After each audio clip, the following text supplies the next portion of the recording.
Bueno, arrancamos entonces. Bueno, buenos días a todos, gracias por venir tan temprano. Esta es la mesa número 26 sobre Siglo de Oro, concretamente la Galatea y el Quijote de Cervantes. Vamos a, bueno, a escucharnos. Y bueno, tenemos 15 minutos, por ahí lo que decíamos hace un ratito, un poquito tal vez nos podamos pasar, porque somos menos de que los que había en la mesa, pero bueno, yo les voy a estar avisando de la forma más simpática posible si estamos ahí sobre la hora. Bueno, va a empezar, va a abrir esta mesa Gastón Giglione de la Universidad Católica Argentina y su trabajo se llama El texto poético como género difamatorio en la Galatea. Bueno, buen día, muy buen día a todos, muchas gracias.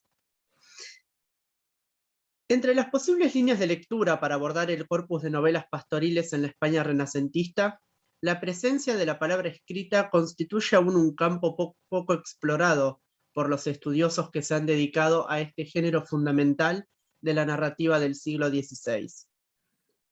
En el aparente dominio de la oralidad en el mundo bucólico, plasmada en la habilidad de los pastores literarios para narrar sus biografías sentimentales y recitar poemas, la irrupción de la escritura en sus diversas formas y a través de múltiples tecnologías pareciera haber sido dejada de lado al momento de definir la esencia del universo pastoril. Sin embargo, las vinculaciones de lo escrito con la literatura bucólica parecen provenir desde los orígenes mismos del género, tal como lo evidencia la referencia del pastor Mopso a la corteza de un árbol como soporte de escritura en la égloga quinta de Virgilio. Cito: «Pues mejor estos versos que grabé en la corteza de un haya verde a poco y alternando la música probaré». Fin de cita. La presencia de versos escritos en las cortezas de los árboles, tal como lo ha demostrado Daniel Devoto en su clásico estudio referido a esta cuestión, constituye un tópico tradicional muy presente en el género pastoril, aunque no privativo de él, pues la variedad de fuentes en las que el crítico identifica el uso de este tópico, incluso en autores de la segunda mitad del siglo XX, pone en evidencia la permanencia y constante reelaboración a la que el recurso en cuestión fue sometido a lo largo de los siglos. De allí que no debiera de resultar sorpresivo el hecho de que Cervantes retomara este tópico en la Galatea, novela con la que el escritor decidió iniciar su carrera, insertándose en la tradición de la novela pastoril renacentista. A lo largo de la presente investigación trataremos de analizar los modos a través de los cuales Cervantes reelabora la cuestión de la alusión a los versos escritos en los árboles en uno de los episodios intercalados en la trama central de la Galatea, a fin no solo de tratar de evidenciar la originalidad de nuestro novelista en el tratamiento del tópico, especialmente desde la perspectiva de la teoría de los actos de habla y el análisis pragmático del discurso, sino también de ofrecer una nueva interpretación del episodio que lo enmarca, a partir de establecer un diálogo entre este episodio y las prácticas de diversos tipos de escritos no oficiales que circulaban en la España moderna, para lo cual aludiremos al concepto de escritura expuesta acuñado por Antonio Castillo Gómez. La subtrama narrativa en la que Cervantes recupera con notoria originalidad el tópico de los versos escritos en un árbol es aquella en la que se narra la historia de los trágicos amores entre Artidoro y Teolinda, hacia finales del libro primero de la novela, a partir de la irrupción de la pastora en la aldea de Galatea, y que a partir del libro segundo continúa desarrollándose y complejizándose a partir de su imbricación con la trama de algunos de los demás relatos intercalados. Así, es el personaje de Teolinda el encargado de narrar a las demás pastoras su propia autobiografía sentimental, signada por la tragedia de desconocer el actual paradero de su enamorado Artidoro, a quien la pastora trata de reencontrar luego de que aquel, engañado, decidiera huir, lo cual obliga a Teolinda a recorrer incansablemente las múltiples aldeas en las riberas del Tajo en búsqueda de su enamorado.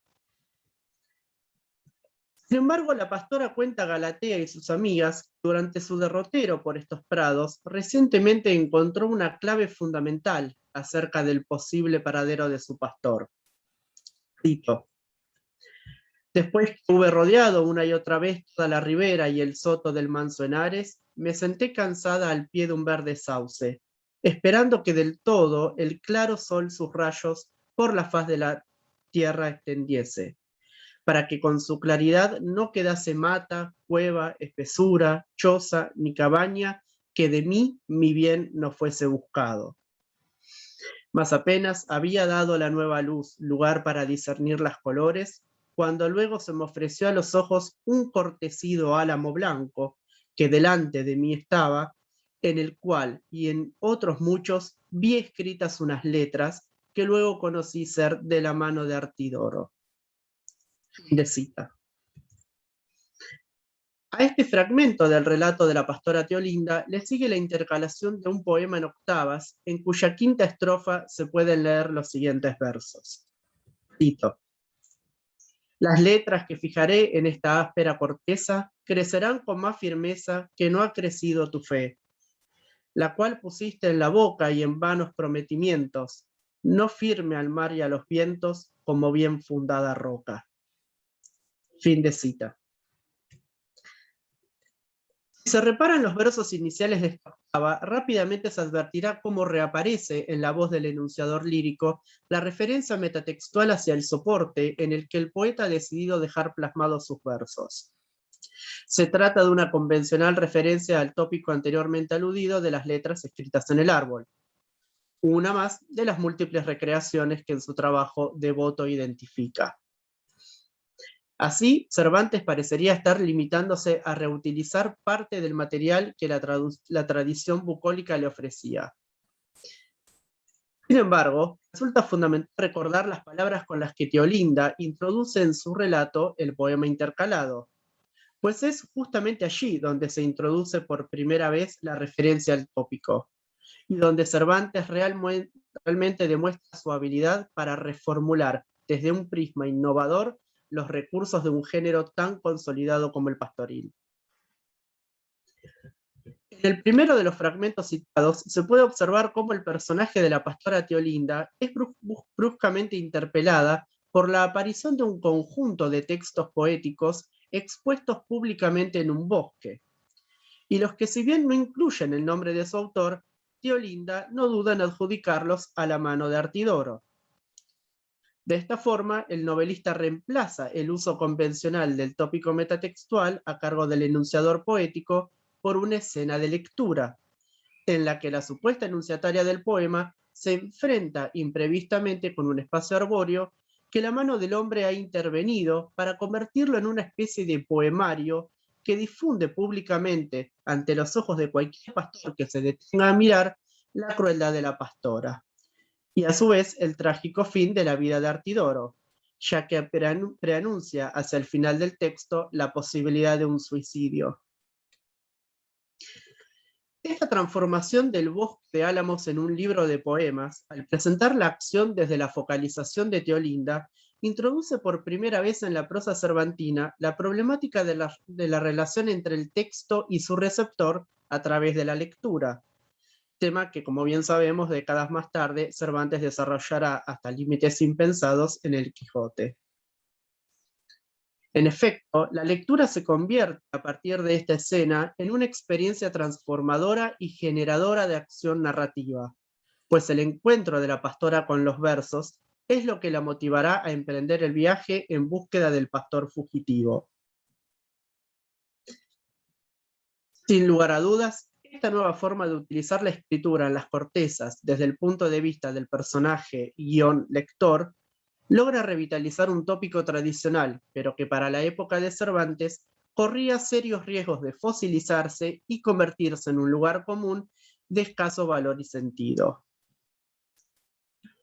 No obstante, existe en la novela pastoril un episodio perteneciente a la Diana enamorada de Gil Polo que Cervantes bien pudo haber conocido y tenido en cuenta al momento de escribir la escena que acabamos de analizar. Se trata de la historia amorosa entre Marcelio y Alcida en la isla Formentera. A pesar de las notorias diferencias, la trama ideada por Gil Polo se sustenta sobre dos núcleos narrativos que coinciden con los que años más tarde Cervantes construirá la trama entre Teolinda y Artidoro. En primer lugar, el paradero desconocido de uno de los dos pastores, y en segundo lugar, la presencia de versos expuestos en público que funcionan como una referencia espacial. Dice el personaje de Marcelio en el segundo libro de La Diana enamorada. Cito: «Mas por mucho que en ella busqué y di voces, no la pude hallar ni descubrir. Pensé que se había echado en el mar desesperada o de las silvestres fieras había sido comida. Mas buscando y escudriñando los llanos, riberas, peñas, cuevas y los secretos rincones de la isla, en un pedazo de peña hecho a manera de padrón, hallé unas letras escritas con punta de acerado cuchillo». Y unas líneas más adelante: «No quiero encarecerte, pastora, la herida que yo sentí en el alma cuando leí las letras, conociendo por ellas que por ajena alevosía y por los malos sucesos de fortuna quedaba desamado». Fin de cita. El encuentro de Marcelio con los versos que el Cida había dejado escritos en la peña antes de su desaparición sugiere, a nuestro modo de ver, la posibilidad de que Cervantes tuviera en mente este episodio durante la escritura de la Galatea, aun cuando la crítica pareciera no haber señalado estas semejanzas ni haber propuesto el texto de Gil Polo como posible fuente de la historia de Teolinda.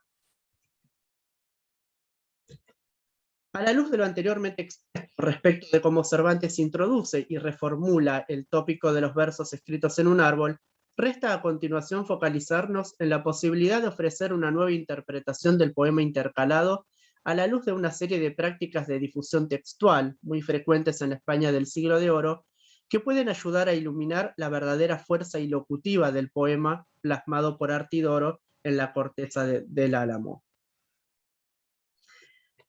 A fin de llegar a una comprensión más profunda de la verdadera intencionalidad del poeta, consideramos pertinente complementar el análisis de la fuerza perlocutiva de los versos de Artidoro con una serie de conceptos provenientes de la historia de la escritura, específicamente el concepto de libelo difamatorio, tal como lo aborda Castillo Gómez en sus estudios acerca de la circulación de distintos tipos de textos infamantes en los espacios públicos, especialmente las paredes de los centros urbanos.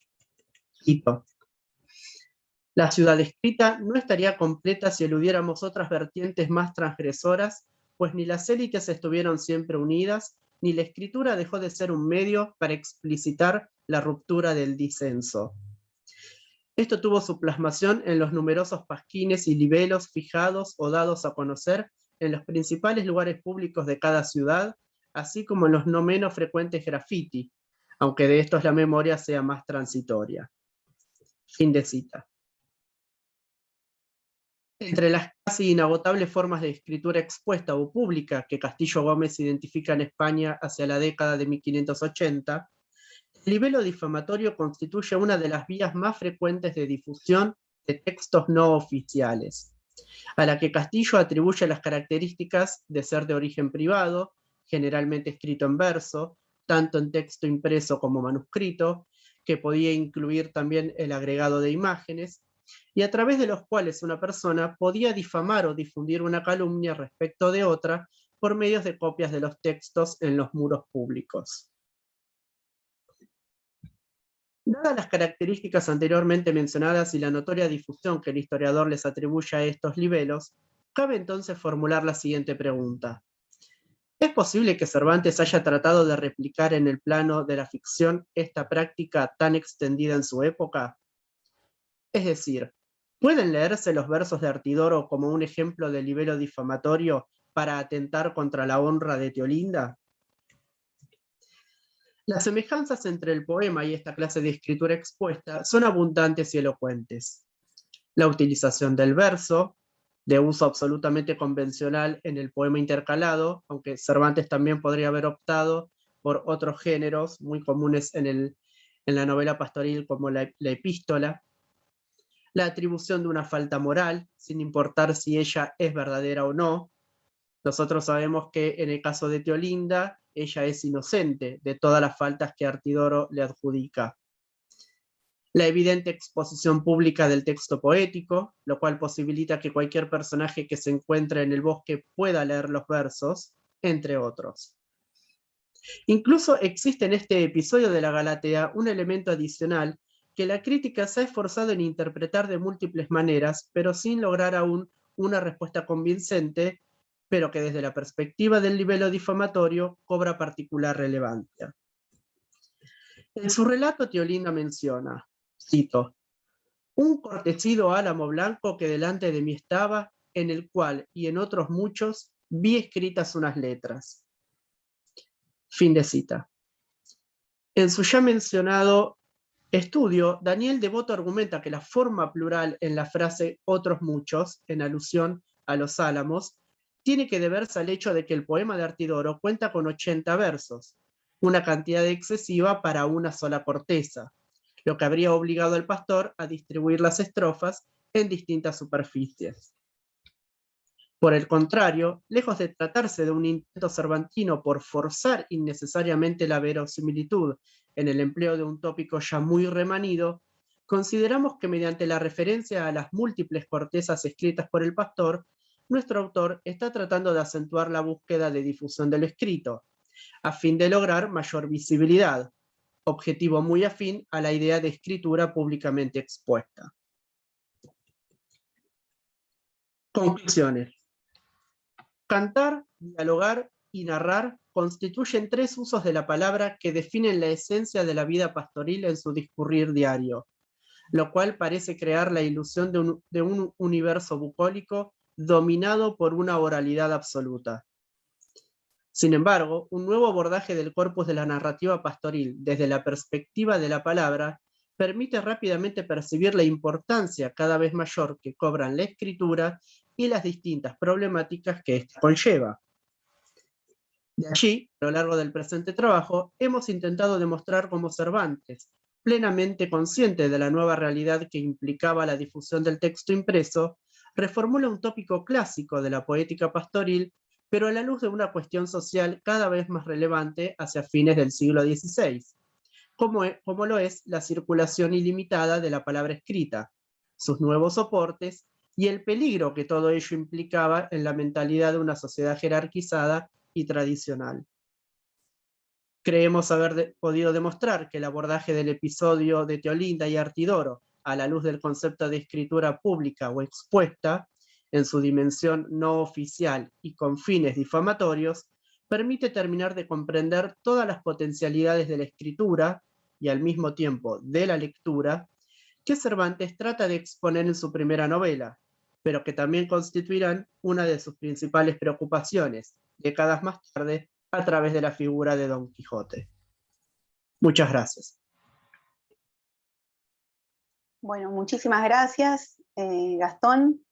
Ahora vamos a escuchar el segundo trabajo que integra esta mesa, que es el de Agustina Otero McDougall, de la Universidad de Buenos Aires. Su título es Mirada autorreflexiva en el Quijote de 1615, signo del estilo tardío cervantino. Bueno, muchas gracias y buenos días a todos y todas. Les voy a compartir el power que tengo preparado para. Bueno, comienzo con la lectura de mi trabajo. Vamos con la estructura de la exposición. Bueno, la estructura estará organizada de la siguiente manera. Primero, haremos una introducción a la presentación del problema, la obra y la mirada autorreflexiva en el marco del estilo tardío cervantino. Para ello, nos valdremos de algunos conceptos que propone Edward Said en su obra sobre el estilo tardío. El primero de los ejes abordará el prólogo, para texto fundamental para trabajar con la voz autoral de esta ficción. Luego nos acercaremos al capítulo 59, donde haremos énfasis en la presencia del texto, la presencia del Quijote de Avellaneda, como un hecho fundamental para el análisis del texto autorreflexivo. Por último, nos iremos al capítulo 72 y nos centraremos en la aparición del personaje de Álvaro Tarfe y su papel dentro de la discusión que el texto propone. Bueno, comienzo con la lectura. Uno de los aspectos más llamativos de la segunda parte de Quijote, publicada en 1615, tiene que ver con el alto grado de conciencia que la obra tiene sobre sí misma, lo cual habilitará el famoso epíteto de ser la primera novela moderna, y de este modo la obra se asegurará su permanencia en el pedestal del canon universal. Ahora bien, cuando decimos que la obra es consciente de sí misma, nos referimos, por un lado, a la conciencia de los personajes, al saberse protagonistas de una obra que se escribe de manera simultánea a sus propias vivencias. Este descubrimiento produce, al comienzo, un extrañamiento. Sancho mira al cielo y se hace cruces espantado. Se siente observado por el ojo del misterioso Cide. Pero luego la sorpresa se naturaliza y la conciencia de saberse mirados muchas veces los impulsará a las nuevas aventuras, las cuales serán material fundamental para mantener ocupado al historiador y cronista. Pero esta conciencia que tienen los personajes, como bien indica la cita 1, no acaba con las reflexiones que tienen sobre el misterioso Siamete Benengeli, ya que la obra va más allá de su propia diégesis y se abre hacia otros textos, o mejor dicho, hacia un texto con el cual Cervantes dialoga de manera directa. Me refiero, claro, a la continuación apócrifa de Fernández de Avellaneda, publicado en 1614. La presencia de este texto amenazador es fundamental para el tema que nos convoca, ya que se pone en jaque la recepción futura del texto cervantino. De alguna manera, la propuesta de una segunda historia alterna, que nos presenta otra versión de Don Quijote y Sancho, problematiza no solo las categorías de original y copia, sino que también pone el foco en uno de los agentes más importantes de la literatura, que es obviamente el lector. Entonces, preguntas como, ¿cuál será la mejor versión de este personaje loco y su escudero? ¿O quién construyó mejor aquellos mundos? ¿Cuál de las dos partes gustará más? Son interrogantes centrales para el destino de Cervantes como escritor y para el alcance de sus personajes, ya que es en los lectores donde se juega el éxito final de su escritura. Pero si hay algo de verdad novedoso en esta disyuntiva entre dos autores, es que las preguntas recién planteadas son respondidas por los mismos personajes, tanto del Quijote de Cervantes como del de Avellaneda, pero por supuesto, dentro de la diégesis cervantina, manifestándose así una mirada que es propia de un autor que ya se reconoce en su vejez y madurez. Vayamos por partes. Ahora voy con el prólogo. Apenas leemos el prólogo, Cervantes nos saluda e inmediatamente introduce el problema que tanto lo aqueja. Cito: ¿con cuántas ganas debe estar esperando ahora, lector ilustre o cualquier plebeyo, este prólogo, creyendo hallar en él venganzas, riñas y vituperios del autor del segundo Don Quijote? Fin de cita. Pero como era de esperar, los lectores no encontraremos una respuesta vulgar por parte de Cervantes, quien comenzará su descargo señalando la falta de honestidad y la valentía de Avellaneda por sobre todas las cosas. Así, defenderá su menospreciada vejez y manquedad, argumentando que no está en su poder detener el tiempo y resaltando que no hay heridas más honrosas que las sufridas en Lepanto. Y para acentuar este aspecto todavía más, reforzará su condición vital en la dedicatoria al conde de Lemus. Cito: yo no estoy con salud para ponerme en tan largo viaje. Además, que sobre estar enfermo, estoy muy sin dinero. Fin de cita. En síntesis, vejez, pobreza y enfermedad serán los calificativos con los que adorna su retrato autoral en varios de los prólogos publicados entre 1613 y 1617. Pero pese a todo esto, Cervantes correrá con una ventaja. Cito: hace de advertir que no se escribe con las canas, sino con el entendimiento, el cual suele mejorarse con los años. Fin de cita. De este modo, se reconoce en su madurez. De hecho, es uno de los autores más viejos de España en este momento. Y sin ánimos de esquivar su realidad etaria, vende su experiencia como garantía de una buena continuación, la cual es, cito, cortada del mismo artífice y del mismo paño que la primera. Fin de cita. Uno de los desafíos que propone la noción de estilo tardío recuperada de Said tiene que ver justamente con la definición de este concepto. ¿A qué le llamamos estilo tardío? ¿Qué tipos de obras entran en esta categoría? No basta con la madurez del autor para considerar una obra dentro del estilo tardío. Otros factores entran en juego, pero quizás el más importante tenga que ver con la conciencia sobre la propia finitud, y por añadidura, la finitud de los propios personajes. Antes de comenzar el libro, ya sabemos que Don Quijote morirá, y este conocimiento estará presente durante toda la lectura como un recordatorio del inminente final. Por otro lado, como vemos en la segunda cita, esta cita es de Ortiz Robles, las obras tardías se caracterizarían por las fisuras, grietas y cesuras. Son obras catástrofes en la historia del arte, ya que nos muestran más sobre los conflictos históricos que sobre la madurez o el crecimiento de un estilo. Tal así sucede en esta novela, que es compleja desde todo punto de vista, postulándose como una de aquellas grandes obras de la literatura que incluyen su propia crítica, por ser justamente obras autorreflexivas, que explicitan el lugar y la importancia que tiene el arte dentro del propio arte. Ahora paso al capítulo 59. El siguiente momento que quiero analizar de la novela, y que está en estrecha relación con el prólogo, se da en el capítulo 59. Aquí nos encontraremos con un momento central de la obra, la aparición física del apócrifo de Avellaneda dentro de la diégesis de Cervantes. Don Quijote se detiene en una venta junto con Sancho, y al rato llegan dos caballeros que poseen la recién publicada continuación y buscan entretenerse retomando su lectura. Nuestro protagonista escucha los comentarios, se enoja por la mención a su desenamoramiento y se produce el intercambio entre los personajes.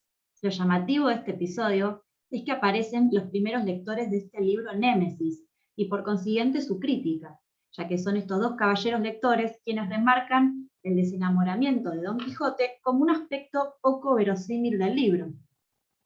Y de hecho, el gran eje de comparación para establecer cuál de las dos obras es la mejor tiene que ver con la construcción de los personajes, como vemos en la cita número 3.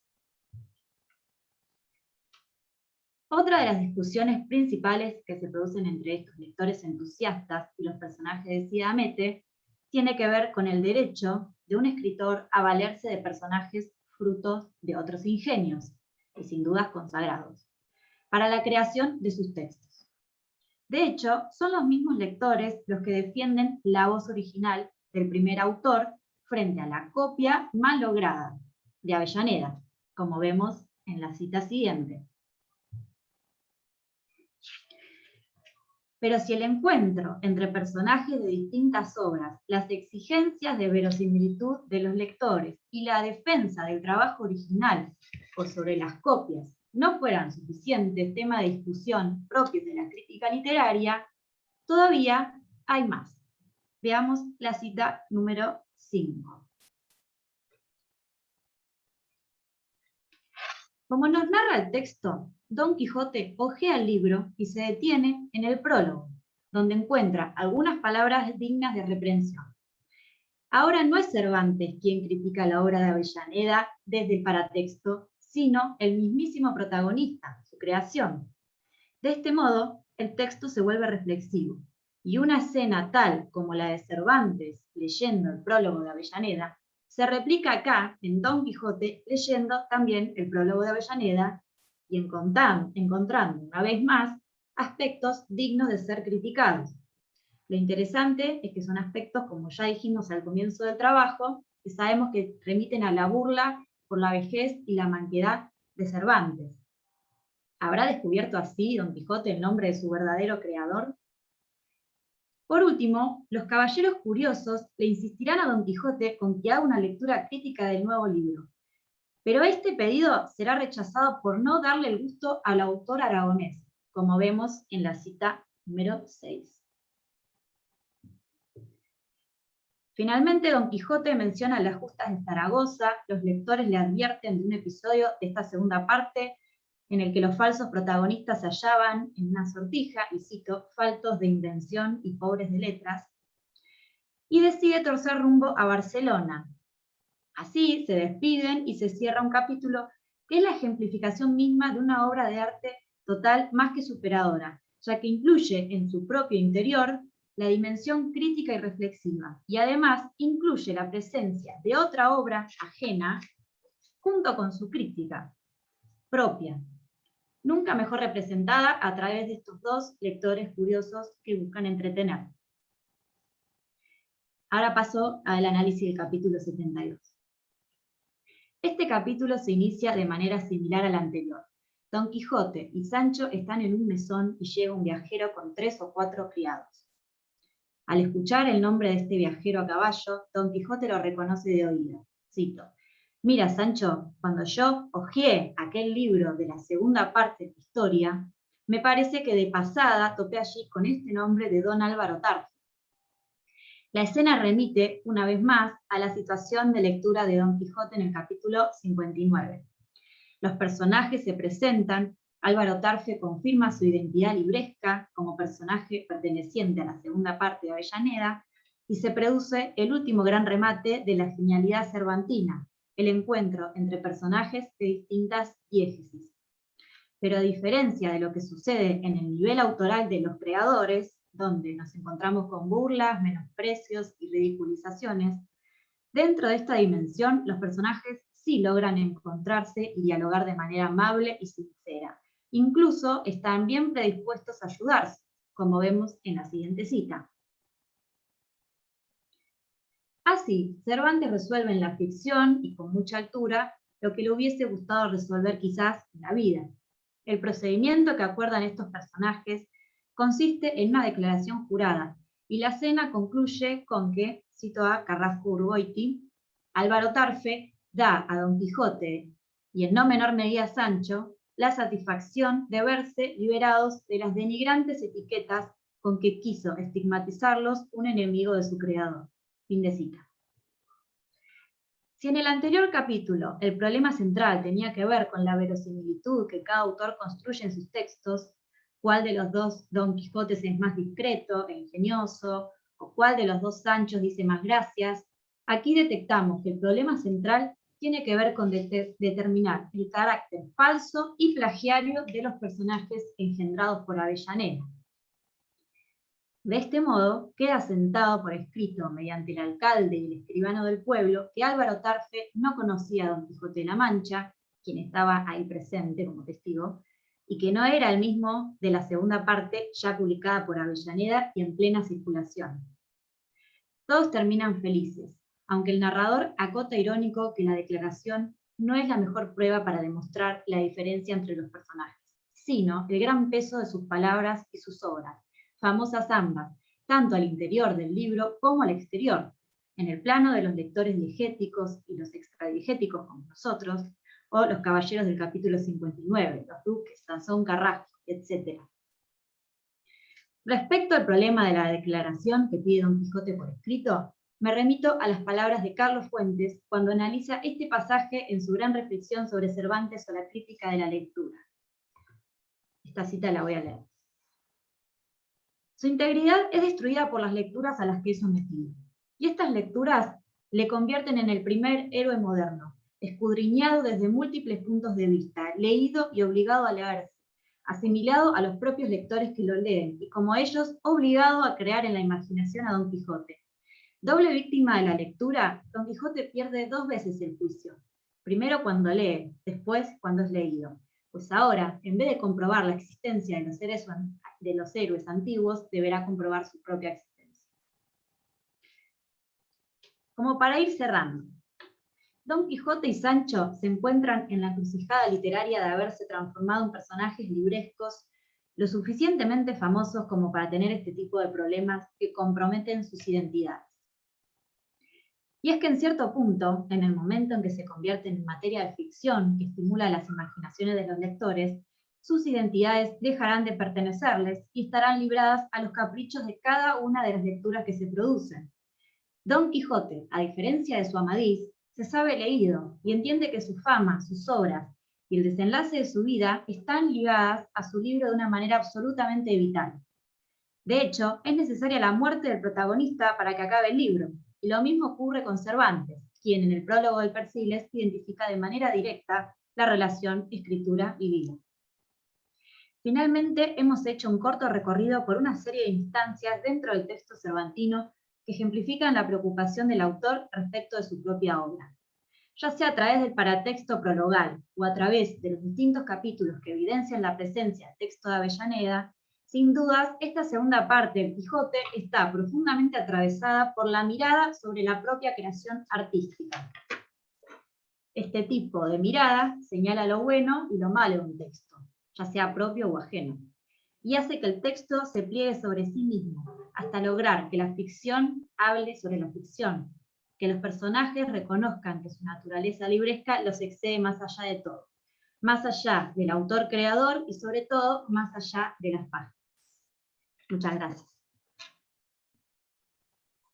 Muchas gracias a vos, Agustina. Bueno, y vamos a ir cerrando entonces esta mesa con el último trabajo que escribí, titulado En bronces duros y en eternos mármoles, El Quijote y las tecnologías de la palabra, y un programa escritural para la posteridad. Este trabajo está centrado en la materialidad de la escritura, en su producción y en su difusión, como aparecen representadas o simbolizadas dentro del Quijote. Lo que a mí me interesa trabajar es analizar, son todos aquellos textos y vehículos de la palabra que precisamente plantean un cierre a lo largo de toda la novela, los que en el interior del Quijote configuran un programa escritural para la posteridad. El aparato crítico que permite comprender los valores asociados a la escritura en el siglo XVII y que fui armando, tiene o cuenta con autores como Marshall McLuhan, Armando Petrucci, Roger Chartier, Esper Arsen, Castillo Gómez, que fue mencionado en esta mesa anteriormente, o Juan José Mendoza. De ahí tomamos la noción del texto literario como un paradigma del encuentro entre la literatura y las tecnologías, como una cámara de resonancia de muchas épocas e historicidades específicas. En este sentido, cada obra abre un campo en el que se tematiza y problematiza la relación entre las tradiciones que convergen para darle su existencia. Entonces, el propósito es analizar las formas de representación del pasado, concretamente en este trabajo, a partir del diálogo que entablan las distintas tecnologías del texto dentro del Quijote, ¿sí? Tanto en la primera como en la segunda parte. Y pensar cómo las tradiciones de la escritura, destinadas a la trascendencia, se imbrican y en esa intersección van a proponer una poética del texto para la eternidad. Voy a comenzar citando a Armando Petrucci en un fragmento que me parece que va a disparar las reflexiones que siguen a continuación, y es el siguiente. Petrucci dice que la introducción y el uso de lo escrito han constituido y constituyen un elemento de gran importancia en la definición de la política de la muerte propia de la tradición cultural de Occidente. Eso significa que hay formas textuales que se asocian con la recordación y con la superación del trance de la muerte. Concretamente, podemos hablar de los epitafios sepulcrales, ¿no? En el Quijote, en particular, es llamativa la presencia de escritos fúnebres incluso antes de que los lectores tuviéramos noticia de la muerte del protagonista. Pensemos, por ejemplo, en los que escriben los académicos de la Argamasilla y que aparecen en el capítulo 52 de la primera parte. Estas tumbas parecen indicar una de las principales preocupaciones que motivan la escritura funeraria, que es obviamente la trascendencia. Y al respecto, Petrucci señala que la colocación de escritos sobre depósitos funerarios es, en la gran mayoría de los casos, una práctica de los vivos dirigida a otros vivos. Y es una práctica sustancial y profundamente política porque está destinada a la celebración y a recordar el poder y la presencia social del grupo, que puede ser corporativo o familiar, al que pertenece el difunto, así como a confirmar su riqueza, su prestigio, la duración en el tiempo, la fuerza vital o la capacidad de reproducción y de expansión. Hacia finales de la segunda parte del Quijote, ¿sí? Si volvemos a los epitafios sepulcrales, reaparecen, pero asociados ahora sí con la muerte de Alonso Quijano y con el cierre de su gesta en el capítulo 74 de la segunda parte. En el tránsito de 1605 a 1615 se dieron modificaciones atenientes al formato y que son indicadores de tradiciones escriturales funerarias que fueron cambiando y que en esas transformaciones exhiben valores con los que la novela va a jugar. Los epígrafes funerarios, no, para recuperar algo del contexto cultural, a partir del siglo XVI comienzan a proliferar en nuevos soportes que corren parejas con los clásicos monumentos mortuorios, en parte motivados por una forzosa limitación que exhibe el texto epigráfico. y que comienza a verse también en el Quijote, una cierta insuficiencia del texto escrito para recordar, ¿no? O para evocar la memoria del muerto. Entre esos textos que comienzan a proliferar a partir del siglo XVI se encuentran los poemas funerarios, que superan a las versiones epigráficas, básicamente porque garantizaban de mayor medida la duración en el tiempo de esta memoria del muerto. La pregunta sería, ¿por qué se anticipan los epitafios en mitad de la obra, en el Quijote? ¿Sí? O sea, ¿por qué hacia el final de la primera parte ya aparecen? ¿Y por qué hay tantos epitafios y tantas tumbas para un solo personaje? Acá podríamos pensar que esto se debe a un vínculo con el predominio del gusto por la muerte, que ya se va a registrar bien patentemente en el siglo XVII, en un giro barroco que muestra el interés muy profundo por la muerte. Hay una relación de continuidad y contigüidad con los muertos, a los que se los considera presentes permanentemente. Y esto lleva a una eclosión de manifestaciones relacionadas con este fenómeno, como el culto a los mártires, a las reliquias, la proliferación de testamentos, el tema de la muerte en la predicación. Y en el Quijote tenemos todas estas expresiones. Si volvemos al testamento del final de la gesta, las reliquias con el corazón momificado de Durandarte en la cueva de Montesinos, y los mártires que aparecen también en el tapiz de finales del segundo Quijote, ¿sí? De la segunda parte. También podemos pensar que una posible explicación a esta proliferación, a esta anticipación de epitafios, se debe a la pérdida de la centralidad que se registra en el barroco para la escritura funeraria. En las tumbas empieza a colocarse y a disponerse el texto de forma variada, se multiplica en lemas, en frases bíblicas, en sentencias.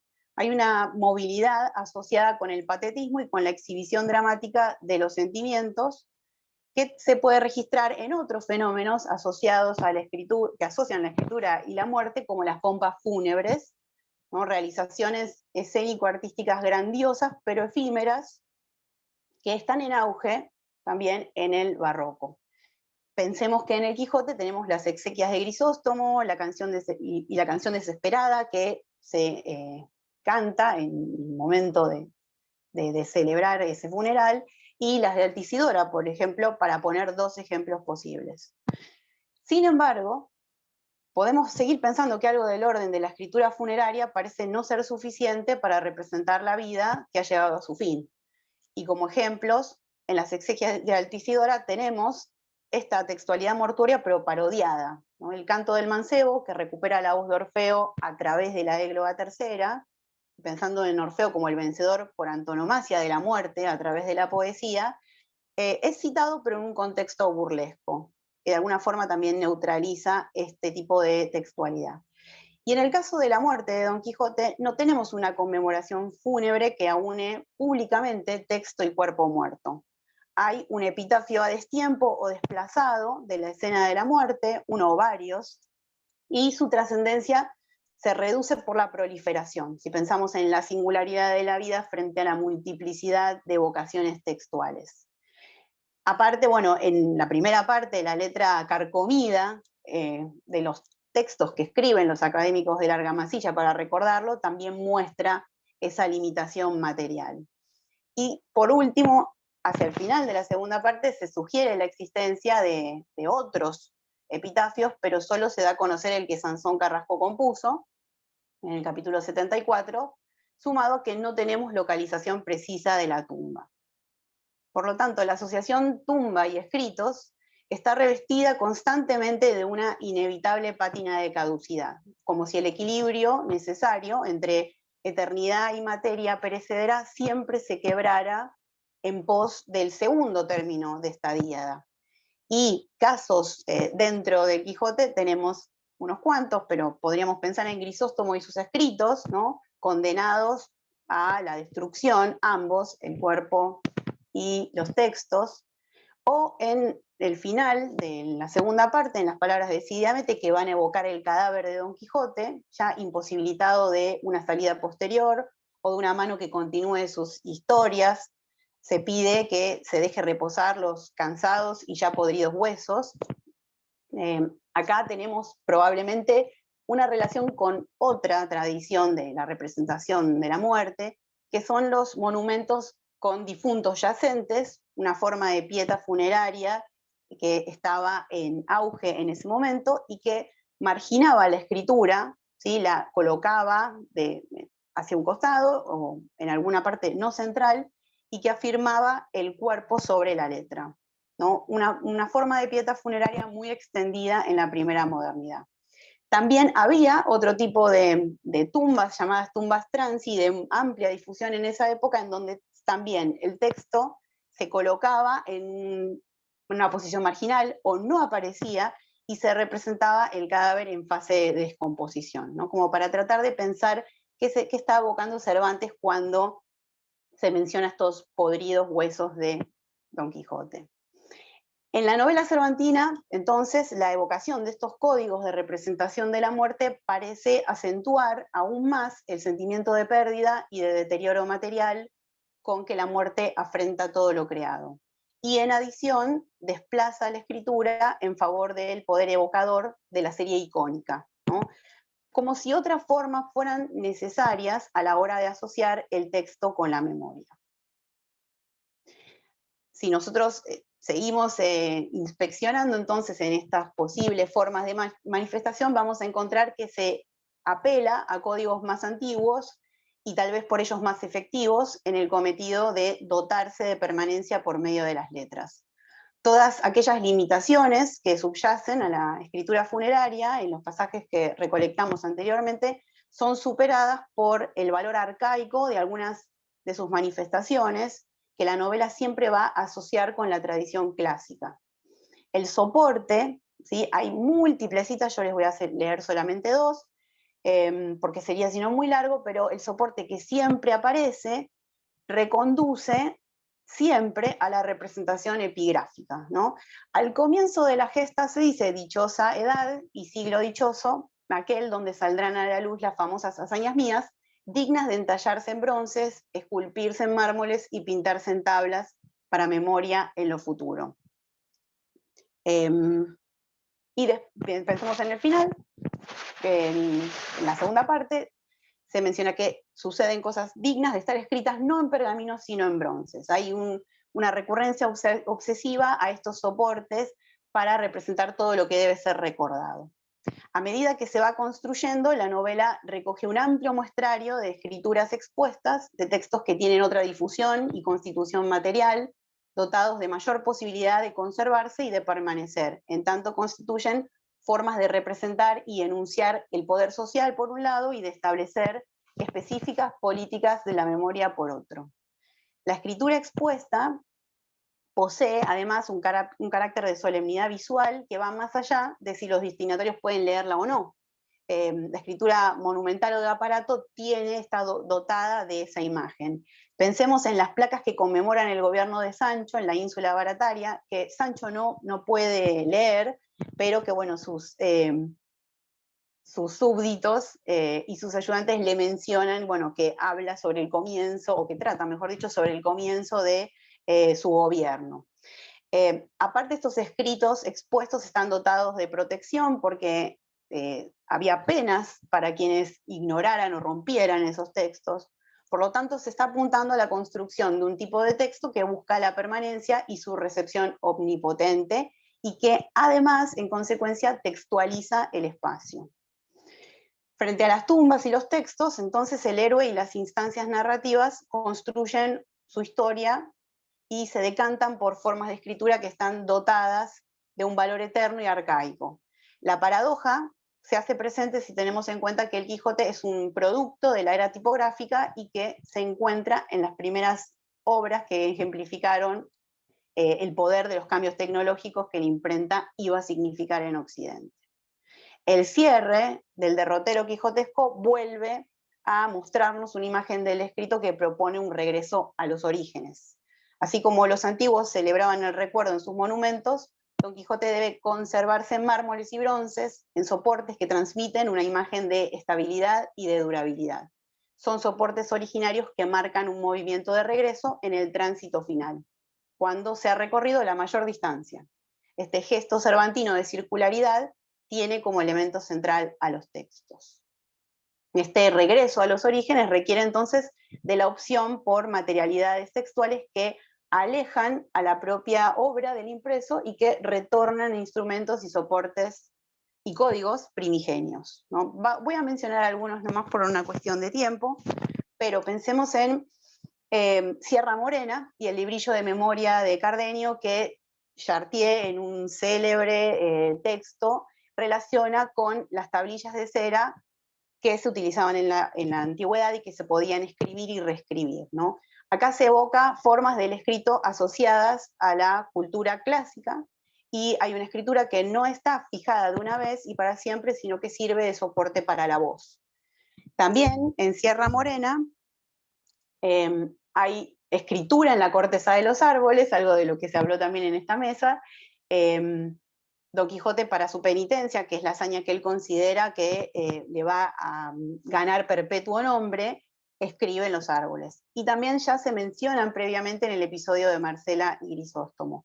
Acá hay otra asociación con los orígenes, incluso etimológica, porque la corteza de árbol fue el primer soporte de escritura utilizado, y biblos y liber, por ejemplo, los términos que se utilizan para árbol en las lenguas clásicas, significaban originalmente corteza. Entonces, se propone en el final, nuevamente, en la segunda parte, en el capítulo 66, grabar los árboles en los que se cuelgan las armas, luego de la derrota, y Don Quijote además va a proponer convertirse en pastor y no dejar árbol sin escribir. Así que hay una asociación con la tradición clásica, con soportes primigenios, incluso por vía de su vínculo con el género pastoril.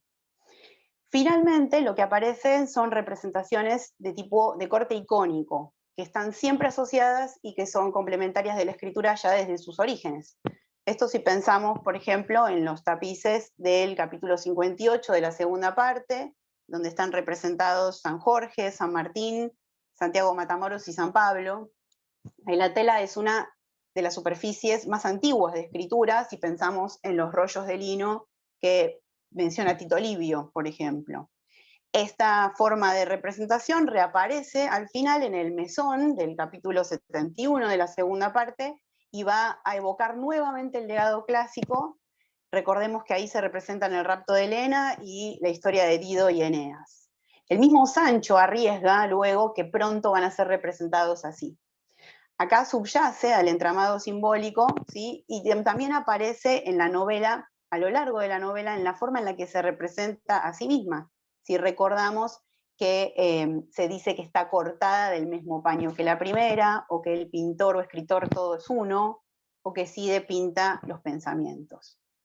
El mensaje para la eternidad entonces parece no pasar por el libro, sino por formas que exhiben públicamente las hazañas de los protagonistas, que sobreviven al tiempo y que incluso pueden emplear códigos ya no alfabéticos, sino icónicos, de fácil acceso por un público amplio, ¿no? Un instrumento cuya comunicación y persuasión supo aprovechar el pensamiento de la España contrarreformista. Reconducen hacia una matriz analógica, alegórica y visual. Todos estos textos, para finalizar, podemos concluir que apelan a la fuerza evocadora de las imágenes, al impacto visual del mensaje, así como al valor simbólico de sus soportes. Estos rasgos son propios de la cultura material del Renacimiento y especialmente del Barroco, en el que la preeminencia del sentido de la vista es patente. Lo que se da a lo largo de estas manifestaciones de lo escrito dentro del Quijote es una contienda de distintas tradiciones del universo textual de la Europa del siglo XVII. La prensa de tipos no logra superar la amplitud y diversidad de las formas de escritura expuestas. Hay una pervivencia de valores asociados a tecnologías premodernas, formas arcaicas que dispersan el paradigma tipográfico. Una arqueología de las formas de lo escrito permitiría revelar entonces los conflictos y valores que se suscitan en su yuxtaposición y de los que Cervantes se hace eco para construir su novela.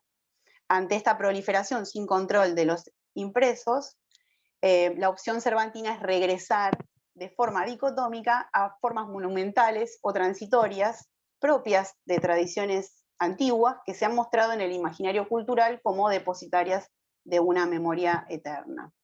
En conclusión, podríamos decir que esta obra, que debe su existencia a la tecnología promovida por Gutenberg, abdica de sus ventajas para redireccionarse hacia los clásicos en un gesto melancólico que tal vez lo convierta a su vez en otro clásico. Muchas gracias. Bueno, hemos concluido más o menos a tiempo. Ahora, bueno, podríamos abrir un espacio de preguntas, si alguien quiere consultar algo, comentar algo, hacernos alguna observación,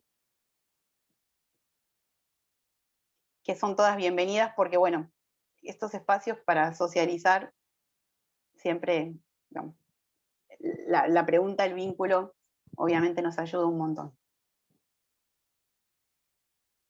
Bueno, quería primero felicitarlos por la mesa y sí, no, solamente comentarios, no sé, me quedo pensando justamente en esto que planteas también, Celia, de la combinación de formas arcaicas y formas modernas, ¿no? Modernas contemporáneas a la escritura, y no sé, me queda todo el tiempo esa paradoja que no me parece que no puedo ni enunciarla, ¿no? Pero cómo está siempre presente o tan presente en la misma paradoja de la idea de que no sé, la obra es un monumento más duradero que los mármoles, ¿no? Y cómo el cruce que se da en el Quijote entre esta palabra escrita, pero que es mucho más, que va más allá del soporte, ¿no? Porque es esta idea de esa creación de una ficción que ya ni siquiera necesita un soporte, y estoy haciendo un lío, pero estoy tratando de pensar justamente estas cosas que me despertaron mucho interés, ¿no? Pero pensando incluso en estos cruces de personajes, bueno, que también mencionaba Agustina, ¿no? Y cómo se hacen carne en el texto y perviven como personajes y funcionan dentro de la diégesis también de una forma que no tiene ningún otro soporte más que la palabra escrita, que puede ir, que se va destruyendo, pero en realidad no se destruye porque queda en la ficción, en el imaginario, no sé, bueno, no estoy diciendo nada coherente, pero creo que son como justamente esas pilas de significado que se van armando muchas veces en Cervantes, y que bueno, que ustedes estuvieron deconstruyendo un poco. No sé si tiene algún sentido, tenés algún comentario para explicarme esto. Sí, tiene completo sentido. De hecho, este trabajo era más largo y hay una parte que no expuse, en donde trabajo esto que vos proponés, que en realidad el texto puede destruirse, pero que es meramente un soporte para otra forma de pervivencia, que paradójicamente va hacia lo más duro, hacia el devenir piedra, pero que busca muchas veces terminar, por ejemplo, en la vocalización, en la fama, ¿no? En definitiva, se da también esa paradoja de volver hacia el soporte más concreto, hacia la materialidad más dura, literalmente, para espiritualizarse. Algo de lo que Alicia habla en su seminario sobre el Quijote, porque hay una espiritualización del libro hacia el final, como si verdaderamente el soporte sirviera, primero todo el tiempo estuviera mostrando su carácter perecedero, pero al mismo tiempo es una suerte de trampolín, para hacer una metáfora con los Juegos Olímpicos, de algo que va más allá de la letra, ¿no? Y eso creo que en ese sentido hay un trabajo muy ingenioso con las escrituras expuestas, que Gastón también mencionó, las escrituras de aparato, todo lo que tiene que ver con los grafitis y con los textos que se colgaban o se pegaban en las paredes, que en el Siglo de Oro, bueno, Castillo Gómez los estudia mucho, y que tienen ese valor de que necesitan sí o sí pasar por la oralidad, que no son en sí mismos más que un instrumento para que la presencia del poder y de la memoria se vocalicen, ¿no? Como que el texto nunca alcanza, nunca es suficiente. No sé qué quieren comentar mis compañeros también, porque en realidad todas nuestras ponencias se relacionaban de alguna forma, así que eso, bueno, eso estuvo buenísimo. Perdón, yo llegué un poquito tarde, pero para comentar con esta cuestión de, ¿no?, de la textualidad y la oralidad que es tan significativa, a muchos que a veces les toca quizá como un desafío dar el Quijote en el secundario o un fragmento, o ver cómo lo manejamos en esa pretensión de, bueno, de homenajear al mismo tiempo tener cierta universalidad en la formación de lo que es la literatura española en el secundario. ¿Cómo pensar la recepción de, o sea, estos temas en la recepción de los chicos que hoy viven, bueno, sabemos con todo lo que implica la textualidad y la oralidad y este pasaje de textos, o esta, bueno, oralidad secundaria quizás que se vive hoy en internet? Me parece un tema interesante como para seguir, una punta para seguir investigando quizás. Para pensar y plantearse en cómo se puede hacer. Creo que es posible que haya muchos recursos, siempre pensándolo en particular con el grupo que a cada uno le tocó, no tampoco generalicemos, pero porque hay distintas realidades y hoy en día con la educación virtual, bueno, más todavía, pero me parece que puede ser un tema interesante a nivel teórico, práctico, si se quiere, en lo pedagógico. Sí, no sé si mis compañeros quieren comentar algo al respecto, pero sí brevemente mencionar que hay muchos teóricos de la historia de la escritura que piensan en los paralelos justamente en este tipo de textos combinados con la oralidad secundaria en el Siglo de Oro y su relación con, por ejemplo, los cibertextos en la actualidad.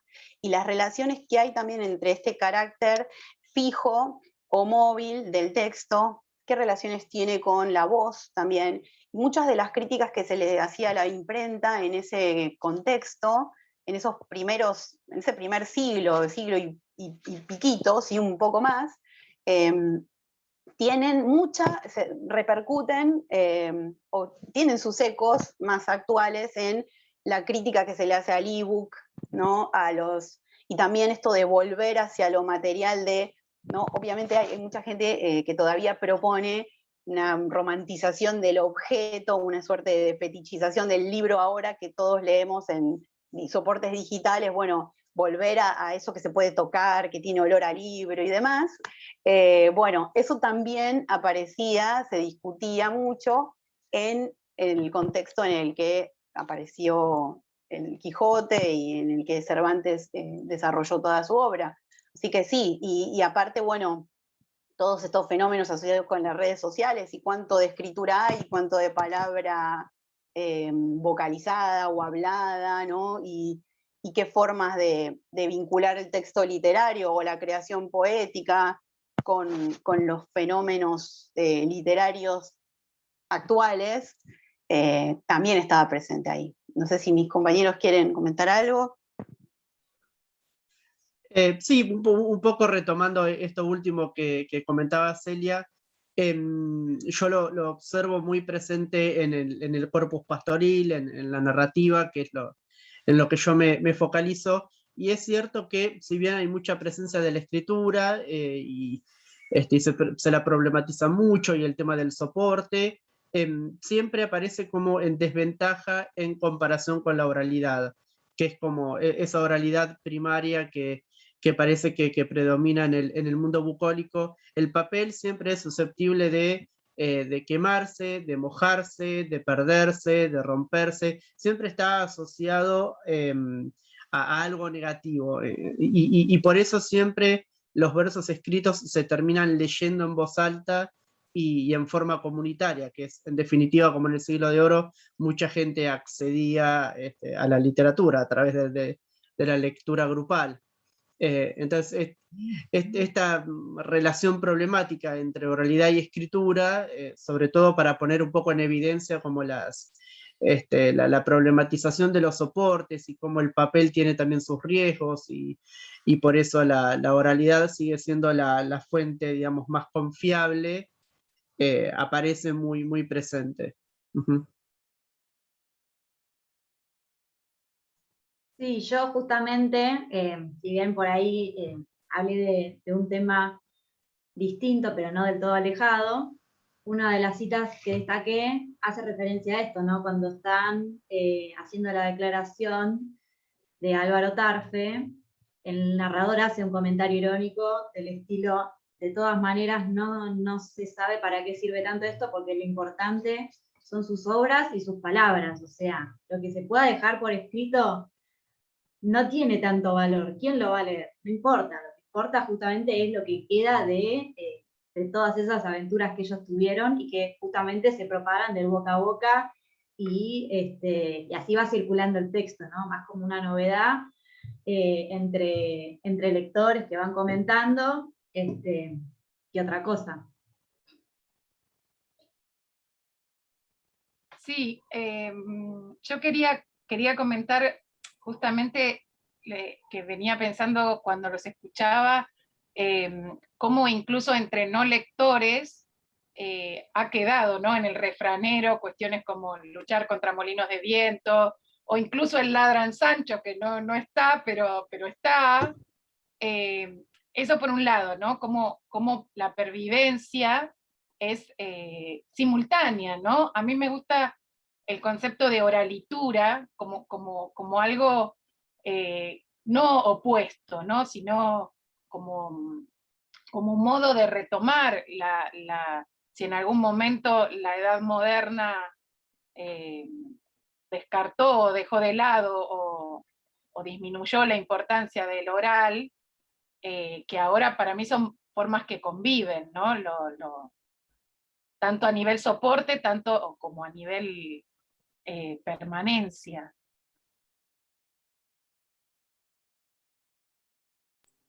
Yo quería, no sé si quieren contestar algo a Paula, pero digo, una cosa que si no me voy a olvidar, quizás es de haberte escuchado a vos, Celia, en algún trabajo, pero digo, ahora me quedo pensando, ¿no?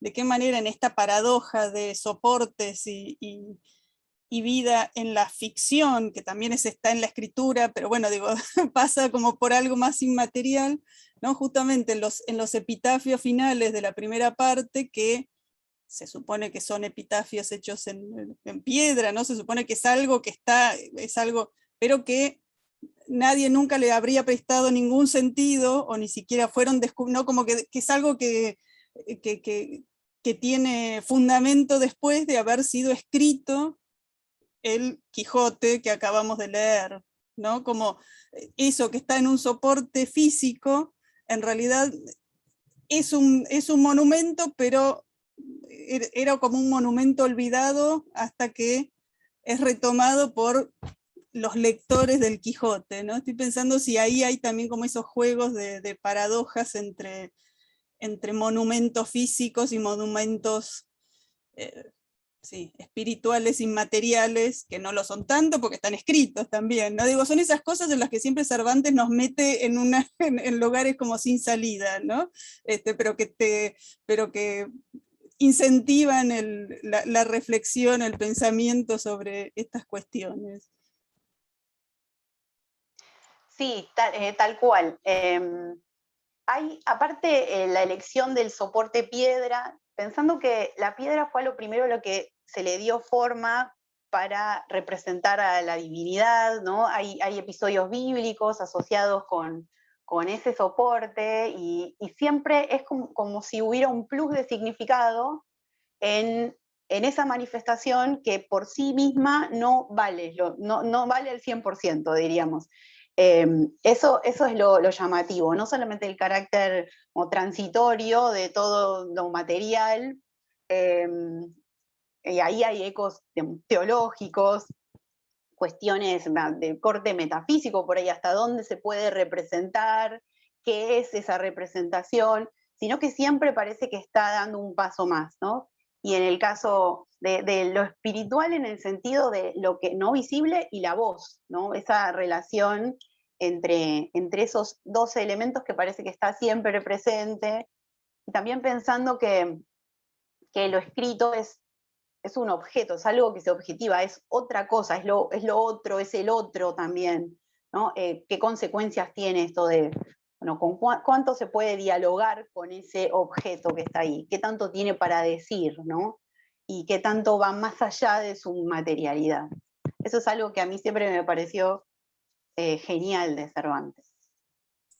Sí, sí, sí, no, totalmente, porque además tal cual, un monumento, digo, si no sabemos para quién es, digo, lo que cuenta es que uno sepa que esa era una tumba de fulanito de tal, y que entonces tiene valor porque conocemos quién es ese fulanito de tal, ¿no? Después, bueno, puede ser una tumba, un monumento impresionante, y que entonces después se busque de quién es o cómo, pero digo, hay una relación ahí complicada entre eso, que podía durar mucho tiempo, cuando se encuentran tumbas, una tumba una tumba romana que se encuentra, si no sabemos de quién es, tiene un valor hasta ahí. Si sabemos de quién es, cambia, por más que artísticamente no sea llamativa, ¿no? Entonces ahí hay algo de eso, no sé, sí, que tiene que ver con las ficciones, con la historia, con transmisiones inmateriales que son quizás las que más permanecen, ¿no? Que están todo el tiempo en disputa con estas otras, con las materialidades, ¿no?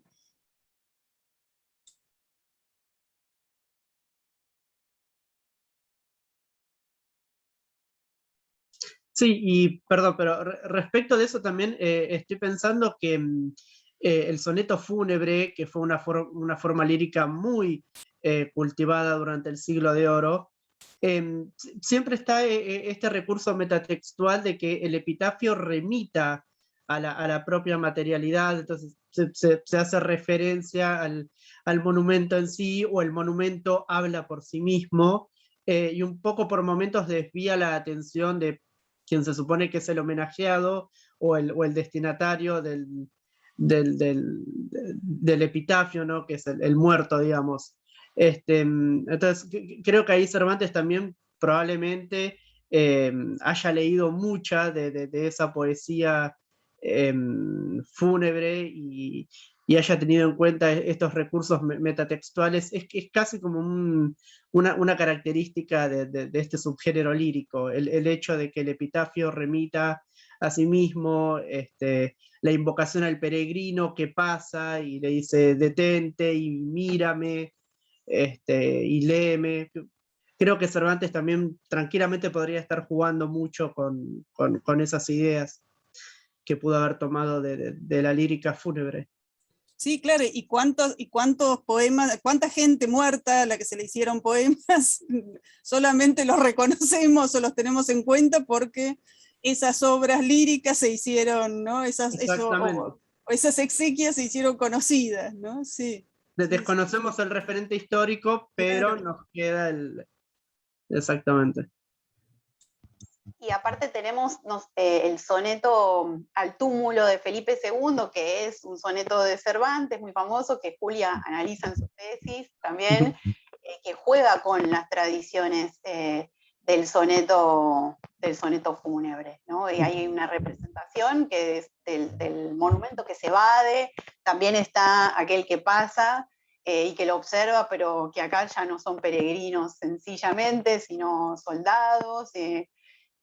A mí hay algo que siempre me pareció increíble de Cervantes, es que conoce todas las tradiciones, juega con esas tradiciones, las pone ahí al servicio del lector, bueno, y el trabajo que nos toca a nosotros es tratar de reconstruir todo ese contexto, esas pautas culturales, esa forma mentis que está ahí detrás, pero bueno, eso me parece increíble. No es que no lo hagan otros en este periodo, pero bueno, en el caso que es divertido encontrarlo, en el caso de Cervantes.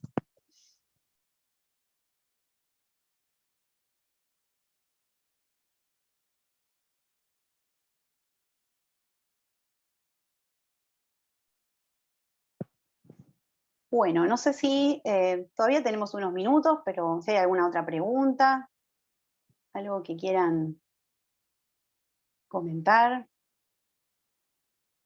No es que esté cerrando, pero es como incómodo mirarnos las caras así en estas pantallitas.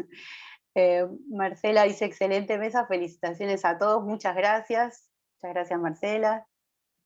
Bueno, muchísimas gracias. Muchas gracias por venir en este horario, que es temprano, más o menos temprano. Y bueno, gracias por estar. Muchas gracias a ustedes.